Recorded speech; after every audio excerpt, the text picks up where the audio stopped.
Hi, my graduate school dragons.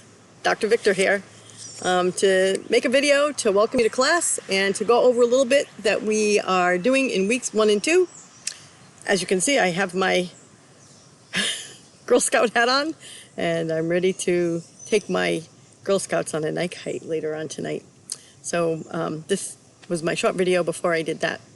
So anyway, I hope you read my intro that I put in the first week, a little bit about myself, so you know that I've been with Tiffin University for a long time and that I wrote the Forensic Psych program, and I'm dedicated to improving the field, so that's where you come in.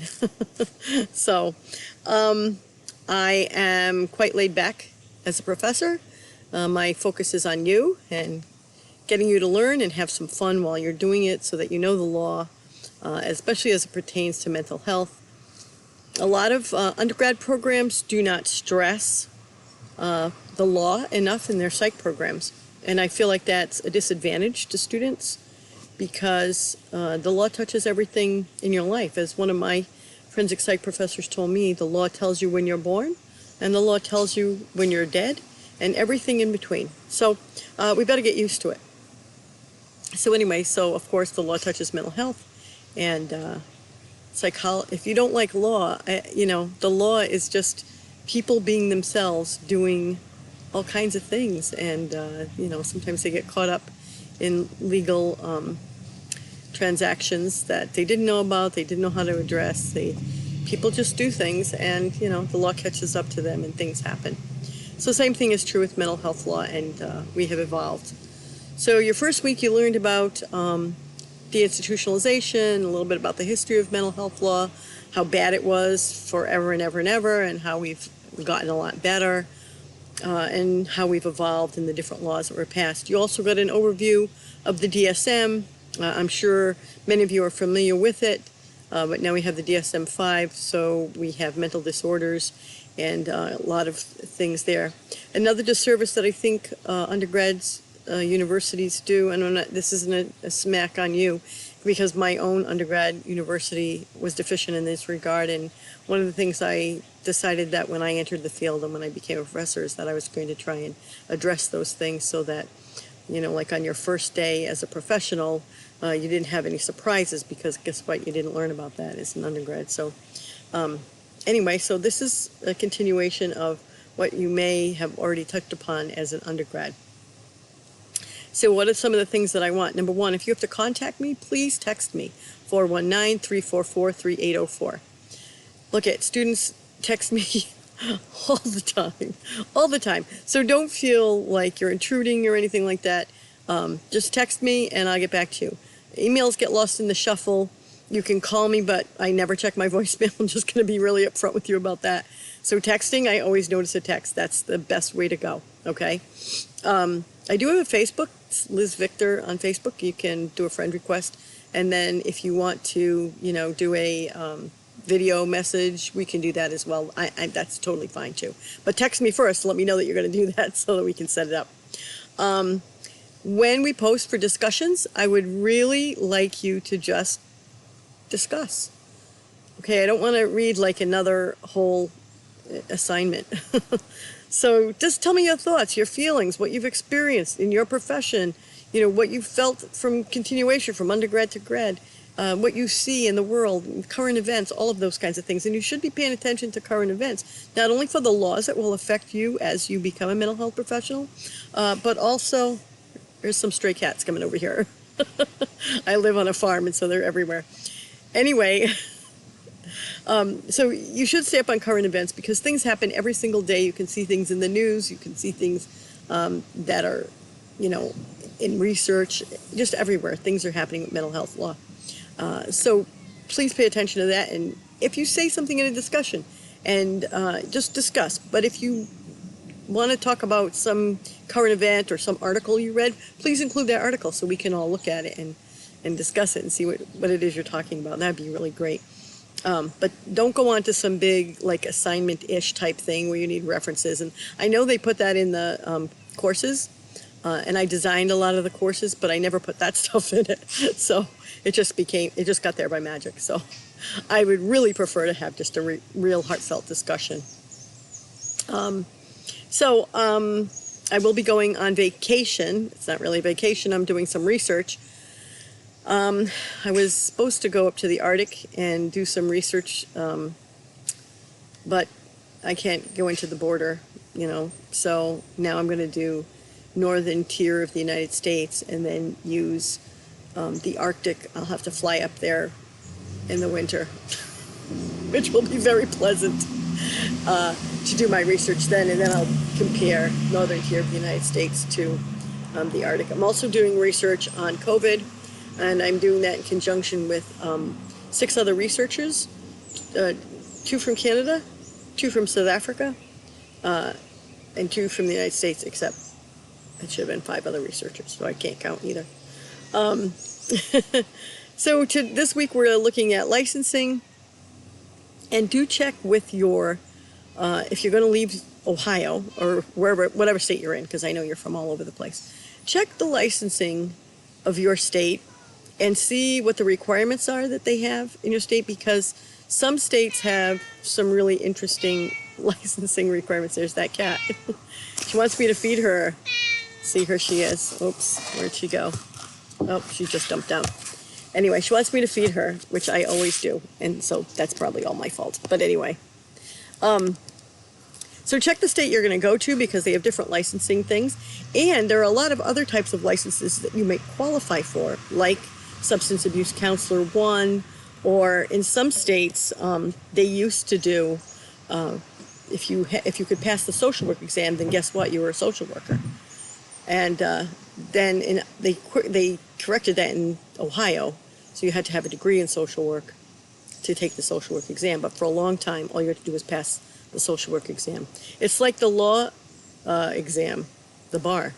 You don't have to go to law school, but you do have to pass the bar. So it's passing the bar that makes you the lawyer, not law school. So, if you can read for the bar, like Abraham Lincoln, that's great. Pass the bar, you're a lawyer. So, and you might see some programs that you can get a dual degree, a dual doctorate with law and psychology, clinical psychology and law. And so you get 2 for 1 in a program like that, and then you get licensed as a forensic psychologist, as an attorney, as a psychologist. You got all kinds of licenses coming up. Also, some states will grant you reciprocity. Like, for instance, if you get licensed in a state, this is what happened to me, you get licensed in a state like Tennessee, and then next thing you know, all the states that border Tennessee start licensing you because they give you reciprocity because you passed the license in Tennessee. So do look into stuff like that, and there are a lot of different things that they have, different parts of mental health and corrections and developmental disabilities. The Ohio Board of Developmental Disabilities, and I put something up this week in week 2 in the Answering Laura's discussion post about MUIs, reporting, mandatory reporting.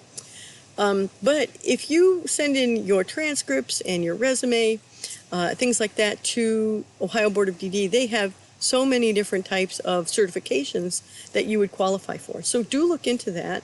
There's all kinds of different things, no matter what state you end up in. There's a lot of things like that that are out there that a lot of people just don't even think to look at. The big thing for this week, week 2, for you to remember is the Tarasoff decision, duty to warn. There's also a lot about HIPAA, and you do have to know that as well. So you do have to warn, if you're working in as a psychologist in a mental health facility or something like that. You do have to warn and report if you suspect any kind of abuse or neglect situation.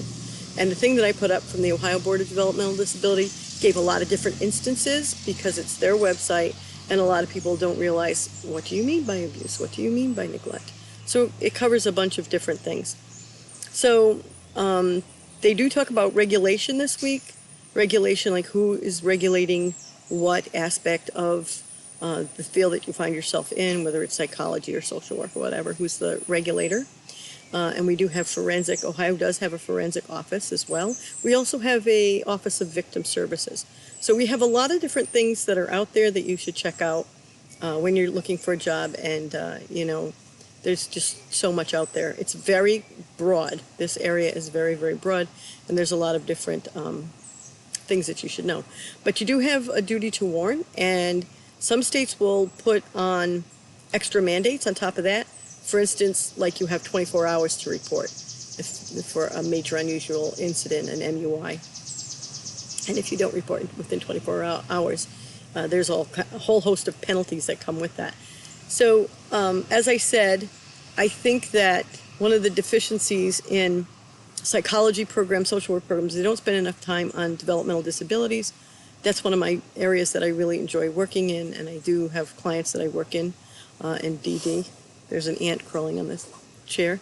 And so I think that you may encounter this when you get out there. You'll have clients that are dual diagnosed. We call dual diagnosed. I know someone put multiple diagnosed, whatever their state term was. But we do have dual diagnosed clients that you might have on your caseload or run into, have to work with. And you really have to know their limitations and all of that kind of thing. And you do have to warn. And I used to tell my students about, I was working with a person who was dual diagnosed mental health and developmental disabilities. And he had told me that he could tell that his girlfriend was cheating on him. And he told me who she was and described her, told me her name, who she was, what she looked like. And she went to school at a university in Michigan. He told me the name of the school. And I said, well, how do you know that she's cheating on you? And literally, this is what he said. Because I can feel his penises on my arm. His penis on my arm. That's what he told me. And and he said, I'm going to teach her a lesson. So, of course, I had to call, and we had a duty to warn. Well, come to find out, he didn't have a girlfriend, okay? He just had this delusional belief system, and he was going to go to that university in Michigan and find the person that fit his description, and he was going to harm her.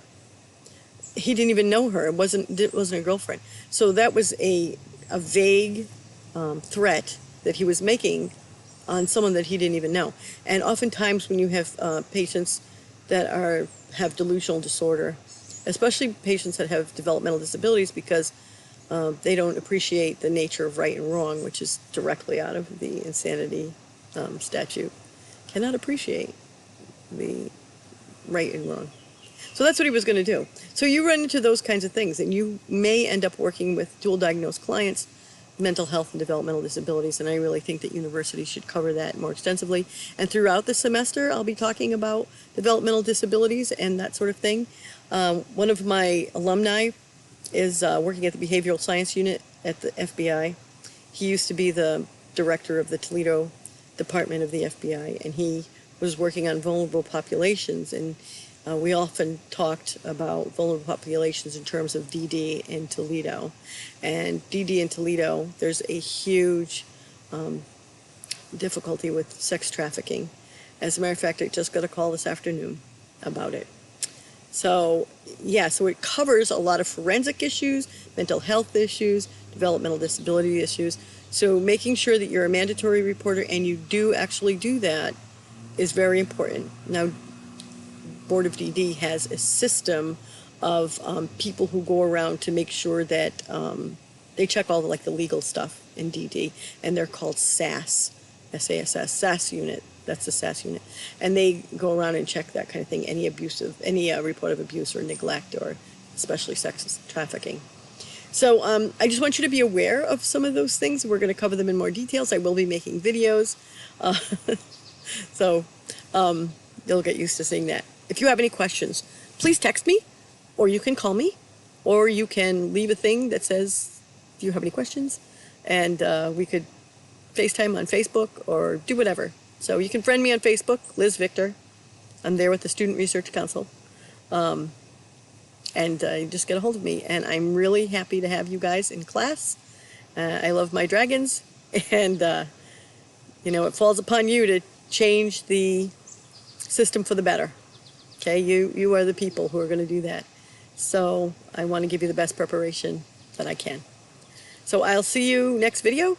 Keep reading. I'll hear you in the comments. And if you have any questions, just reach out to me. All right, see you next time, dragons. It's a great day to be a dragon. See ya.